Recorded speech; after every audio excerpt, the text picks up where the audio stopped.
Welcome to Uncut with Lucia. My name is Lucia Matuonto, and welcome back to another discussion panel here at the RV Book Fair 2022. I want to also introduce you to my host, Pat Backley. So, Pat. Thank you, Lucia. Well, I'm Pat Backley, and today we're meeting two fantastic authors to discuss creativity. We're delighted to have Liam Jenkins here with us. Liam is the author of the young adult fiction Dylan McFinn Chronicles. Hopefully I pronounced that properly. Thank you for joining us, Liam. Would you like to just mention a little bit about yourself? It'd be great. Of course, yes. Thank you very much for having me. It's a fantastic project. I'm so delighted to be here. It's a pleasure to meet yourself, Pat, and of course yourself, Mike. So I've been on before with Lucia, and it was a fantastic experience, and I'm so pleased you invited me back. But I am a children's author, and as you quite rightly said, Dylan McFinn and the Sea Serpent's Fury is my first book, and it's part of the Chronicles. So this is my debut book, with the view of having, let's hope 5 to 6 in the series. Wow, good, a lot, many books. And we are so happy to have Michael Ross. Michael is an actor and author of the Wound Chronicles. Welcome, Michael. And hello to all of you. Like Liam, I'm a children's author, but I have done adults ones as well, and also teens books as well.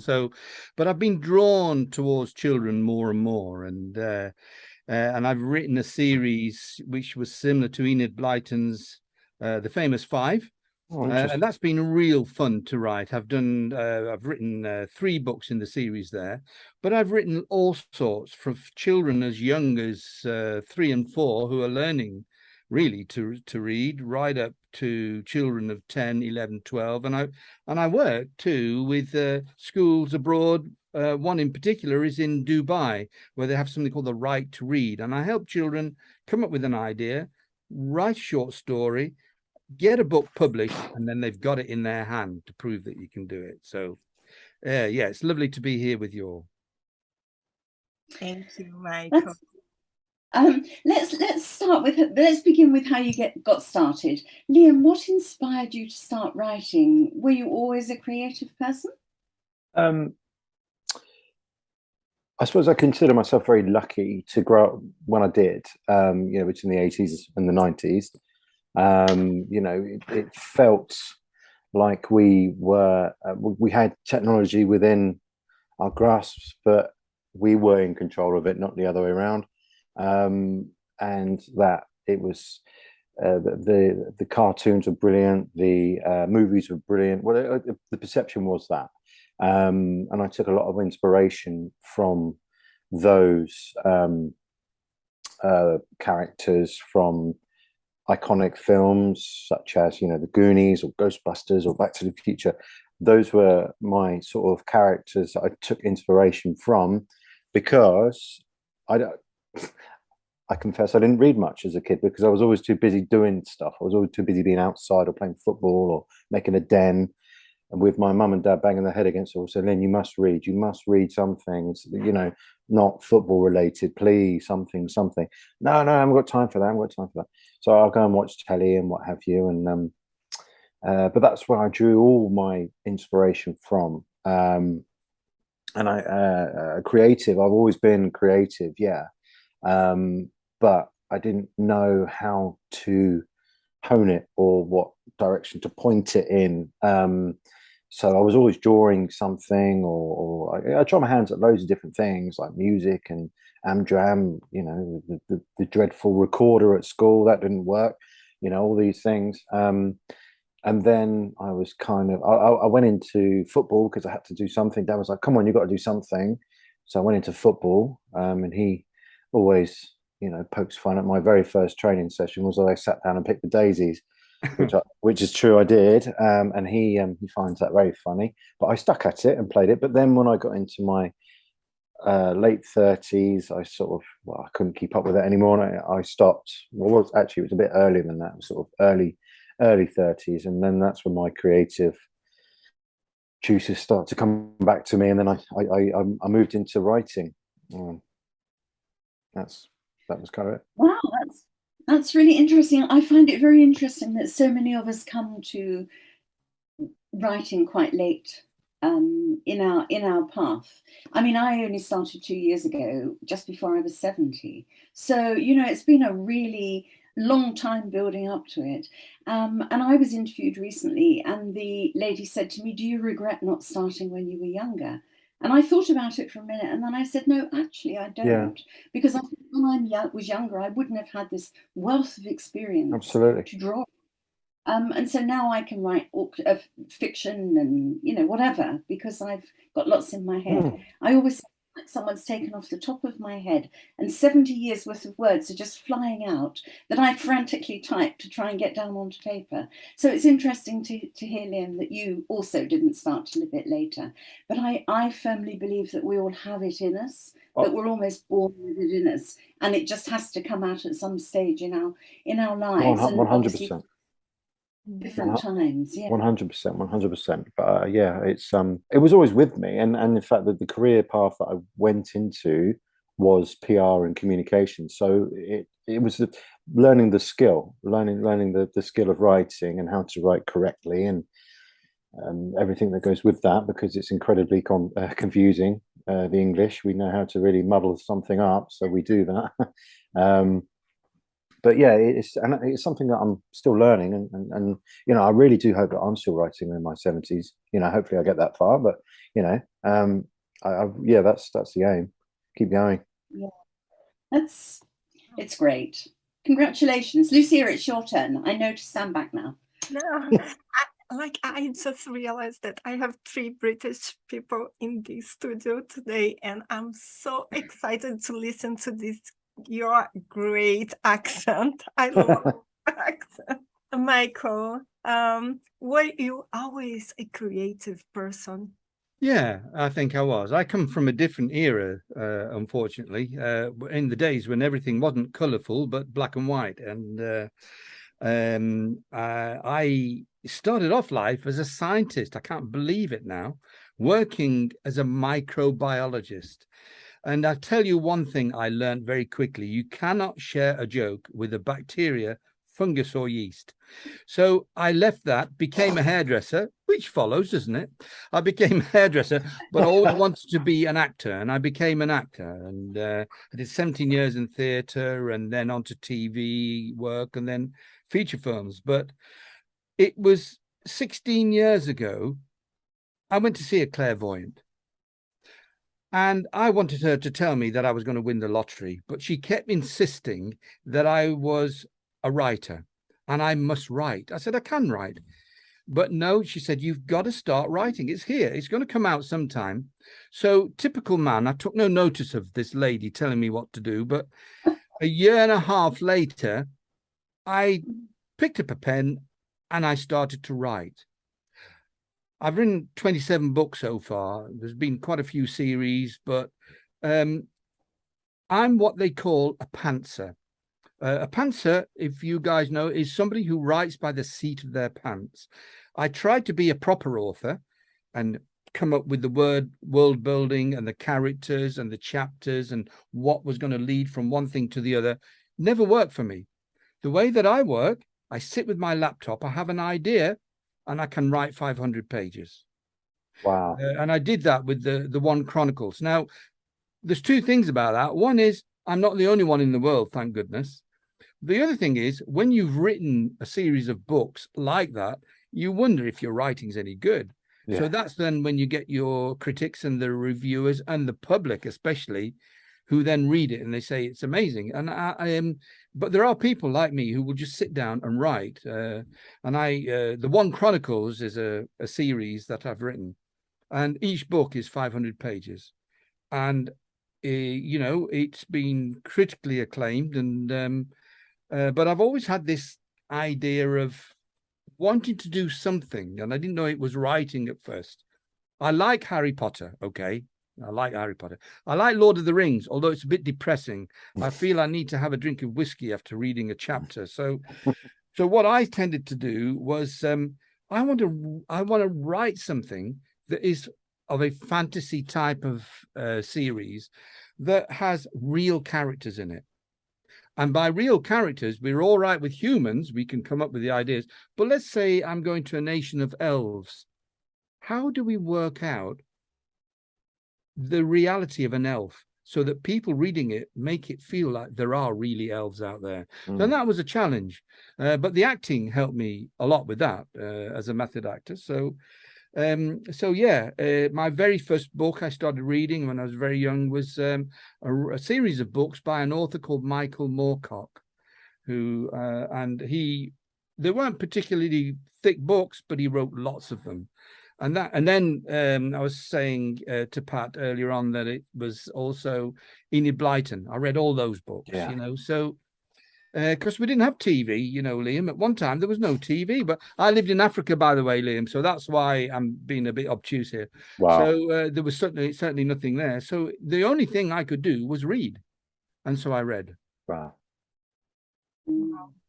And I think that's a common bond between us authors. We've all been at some stage in our life, not necessarily when we're young, Liam, but we've all become great readers. And so without realizing it, you absorb all those books. And then one day you just think, I mean, I'm like you, Michael, I don't plan. My first book, it was the beginning of lockdown. My husband of 26 years had just dumped me. I was all alone. My dad was living in London. I was here in New Zealand. And so I spent 3 weeks lying on the sofa, eating too much chocolate and watching rubbish on Netflix. And then I thought, Pat, this is ridiculous. You're wasting your life. Just get a grip, do something. Why don't you write a book? Yeah. So I just sat and in 3 weeks wrote a book. And so I'm like you, Michael. I don't plan.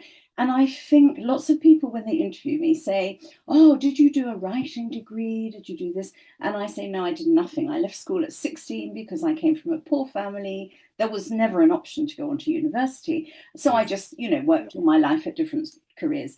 But I actually, now in retrospect, I think that was beneficial, because I think if you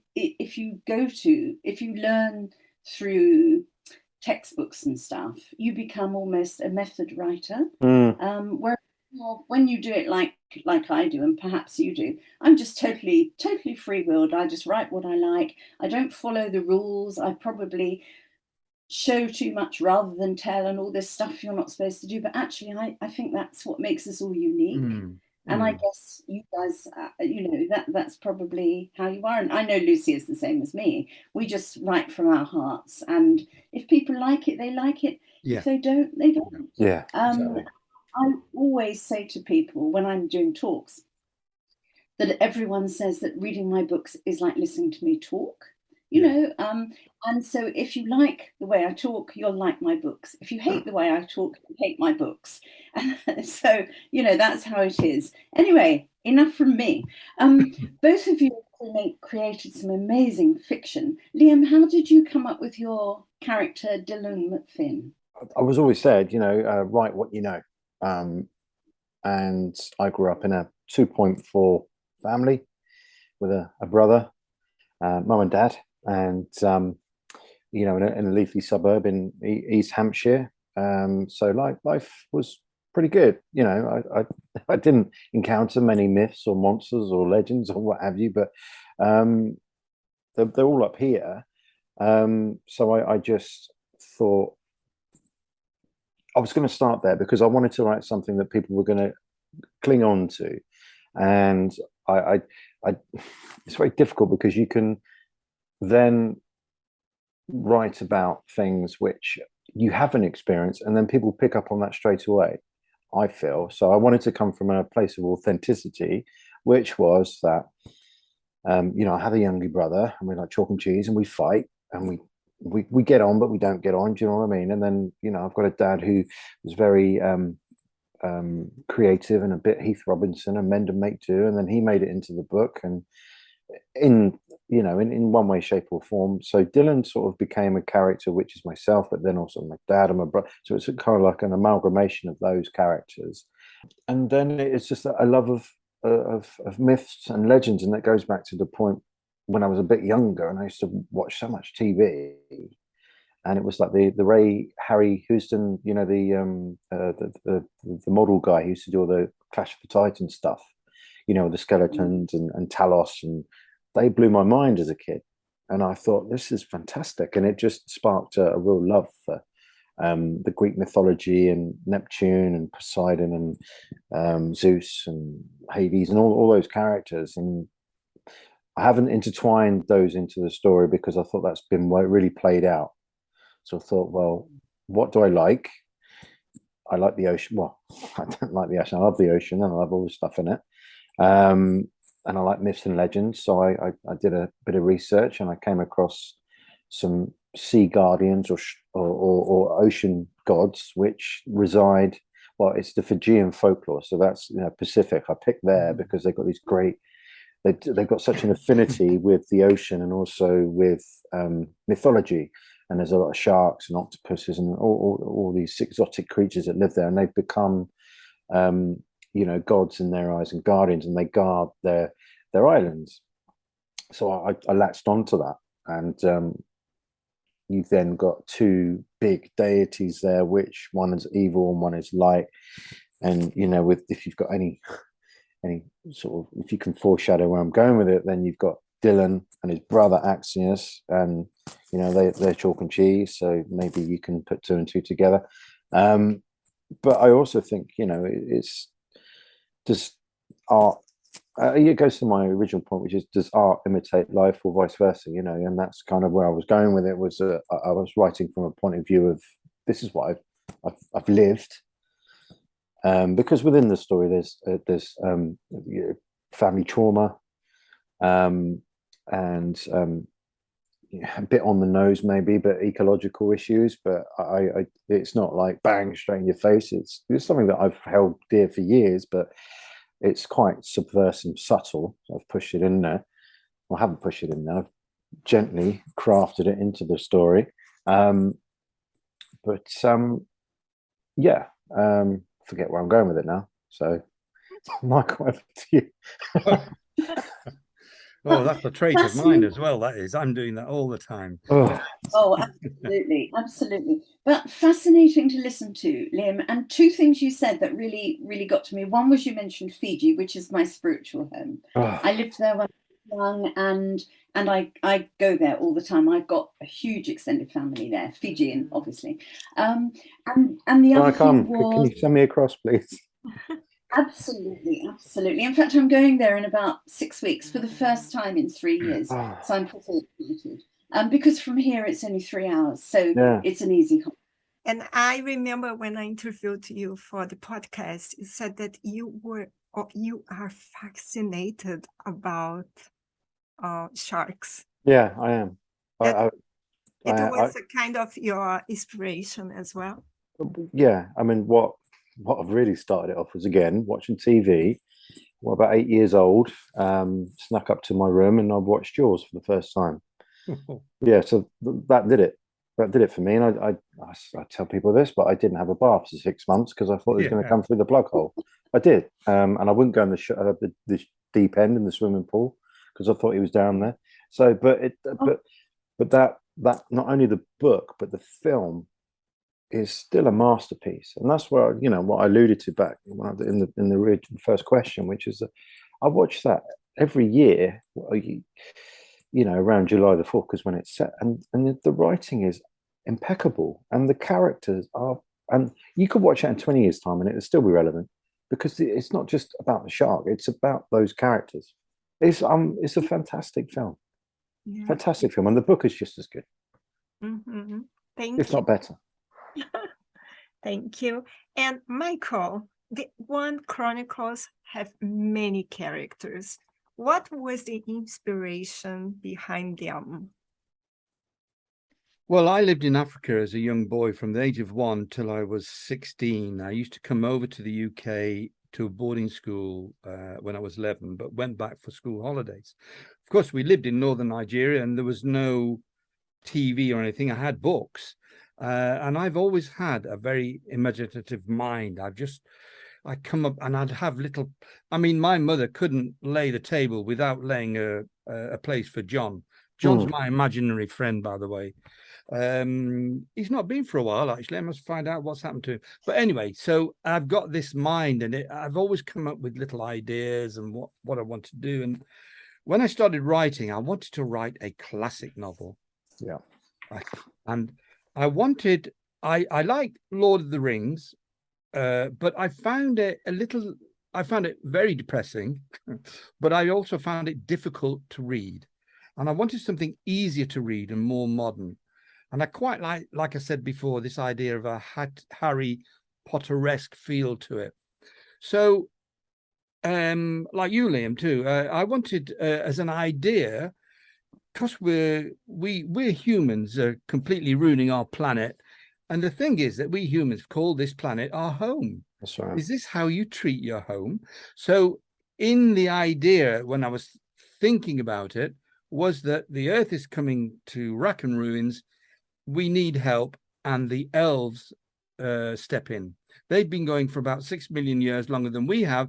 They're a little bit more evolved, and it was in their own interest to try to help the earth people, help sort the planet out. So that was a very, very basic idea. But like I said, as an actor, I was what they call a method actor. So I would, if I was researching a particular character, I could tell you where that character would like to go on holiday, what he would like to read. Would they have children? Did they like sport? Did they not?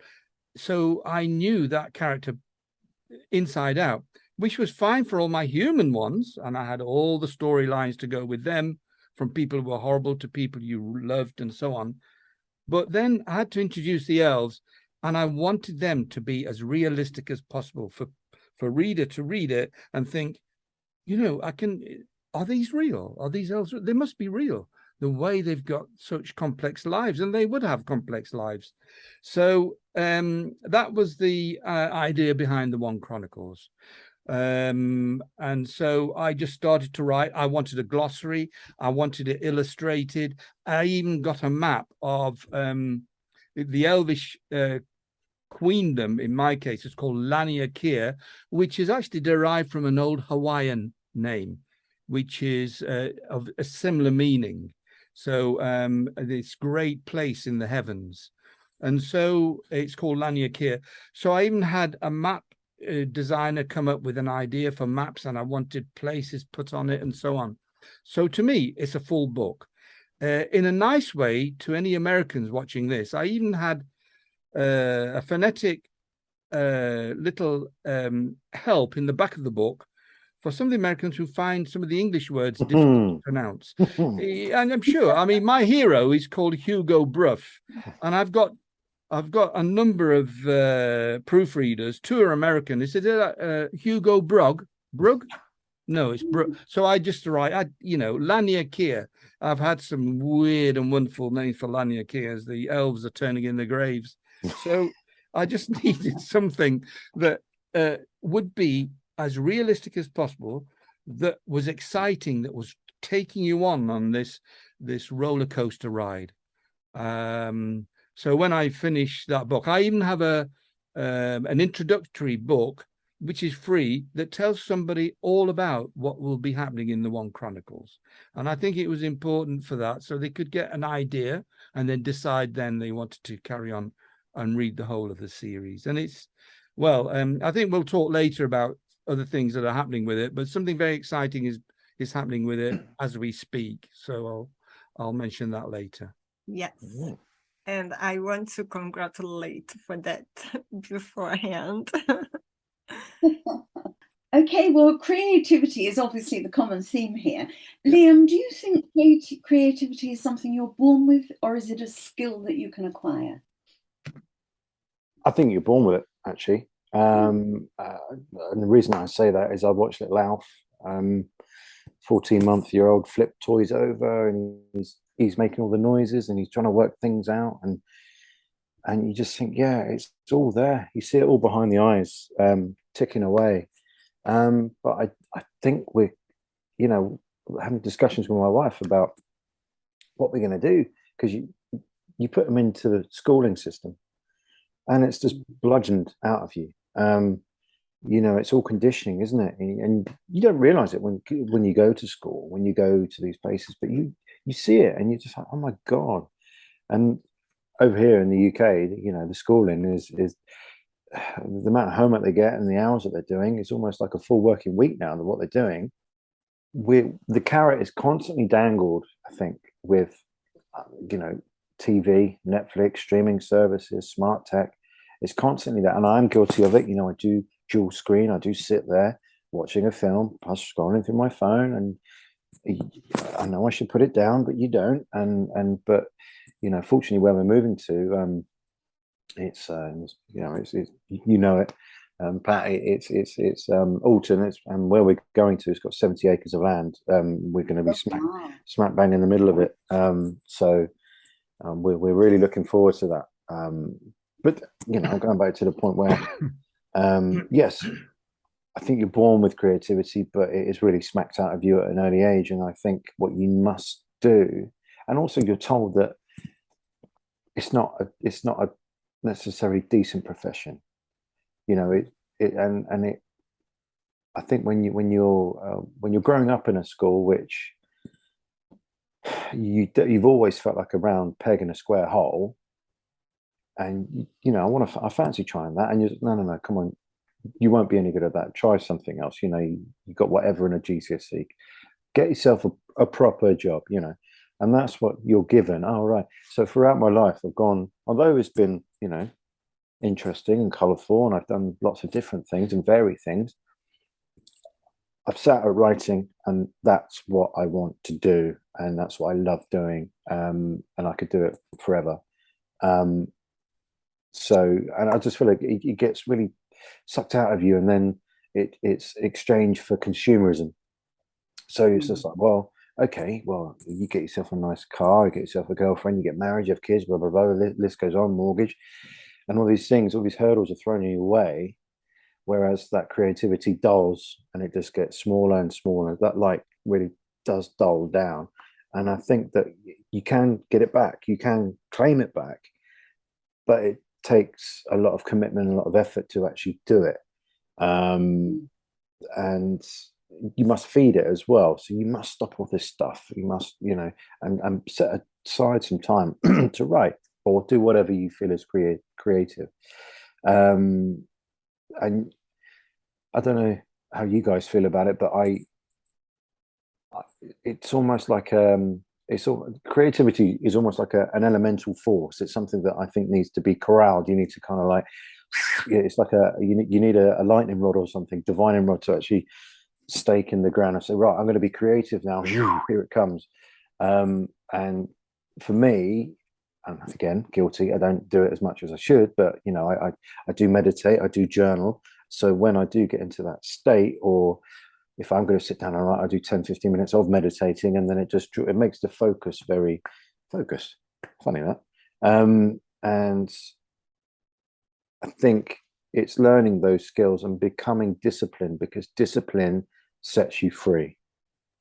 I'm going to leave on that point. That's an excellent point to leave on. Not so good for me. I'm probably such an undisciplined writer. But the two things I just want to talk about that you've just mentioned, Liam, is one about the education system in the UK. I agree entirely. I mean, I was a little girl who was full of life and whatever. I went to school. I was very small. I was very shy. And all that excitement almost got beaten out of me. And then my teenage years were really difficult because I was reasonably smart. So I went to kind of a school that all the other kids came from wealthy homes. So they all had the advantages I didn't. One girl even was chauffeur driven to school in a Rolls Royce. Wow. So I was the only child from the council estate. I couldn't even stay at school for school dinners because my parents couldn't afford it. So I would walk home for my lunch, which meant I didn't bond with my schoolmates. So that kind of my knowledge and wisdom went down and down and down until I became like the bottom of the class. So I lost all my confidence. I left school at 16, but I still had this thing inside that I was creative. And it's only now that I write historical novels, and I have to do obviously lots of research, that I've discovered I love history. I love research. And I just think, oh, all those years when I was at school were wasted, really, because all that was knocked out, all that enthusiasm was knocked out of me. Whereas now I'm like a little kid. You know, 1860 Southwark, let's look that up. And I get very excited. So I agree with you entirely. I think the education system gives us the basics, but not necessarily produces our creativity. Okay, that's me. Completely agree with both of you. Also, I was very creative for my entire life. But, I had to study a lot for other things. My father wants me to be a doctor, and people were expecting a lot from me. And every time I had to start writing or doing something related to writing, people thought I was just playing, was not really important. Then I started writing late. And Michael, I'm intrigued to know your thoughts on this, as you are an actor, author, and painter. So what do you think? Do you agree with Liam? Do you agree with us? Yeah, no, absolutely agree with Liam in that we all have creativeness in us, and society helps you put it into compartments. Yeah. And actually, everything you do, every little thing, you don't have to be an actor or an artist or an author. You can be creative. I had a friend once who was a chef, and she was creative. No, but you can write books. No. Even if you come across a problem, you have to apply a type of creativity to help you get over it. And so everything in life, I disagree completely that you should be put in a compartment. Everything in life has degrees of creativity. I mean, I don't think there's a lot more to say about it, but yeah, and it's there, but it can be brought out. Certainly, as an actor, like I said, if I'm researching, building a character in my books, I will make each of those characters as real as possible. I mean, I've finished the One Chronicles now, must be about 5 years ago, and those characters are so real to me. They're living, breathing characters. Yeah. And they're a part of my life. And I think going back to earlier on, agreeing with you, Liam, that the hero in it, he's called Hugo. Hugo is he's me in a sense, because he's also makes mistakes, I like to admit to, and he's a bit bumbling at times, but he's very brave and he's very thoughtful and he can be very kind. So all those things come into this character. But like I said before, the elves too are real characters to me. I mean, they could be they're a part of my life. And yeah, so creativity is everywhere. Yeah, I agree. Thank you. I agree too. And I was talking to my daughter, she's 28, the other week, and I started talking about one of the characters in my first book, and I said, oh, what did you think when Theo said this? And she looked at me and she said, Mum, I don't know your characters as well as you do. And it was so funny. Because like you said, Michael, to me, they're real. I mean, they are people that are living and breathing, and so I understand entirely. We all respond differently to criticism. Liam, how do you respond to any kind of feedback, either positive or negative? Well, I'm a creative, so I'm highly sensitive. So any sort of feedback that I get, if it's negative, then I throw a massive hissy fit, of course. No, I've learned to be thick-skinned. I've learned to be obviously, if the criticism is constructive, then of course I will take it on board. But I've learned to be constructive, and the inner critic within me, I've learned to again constructively put him in his little box and tell him to do one, because I go back to my previous point, is that when you do meditate, you understand that you've got this conduit of consciousness running through your mind, and it's full of rubbish, and you just think, oh, what is all this? If you can quieten down, and it takes a bit of time and skill, again, I confess I haven't done it for a long time because I have Alf and he takes my time.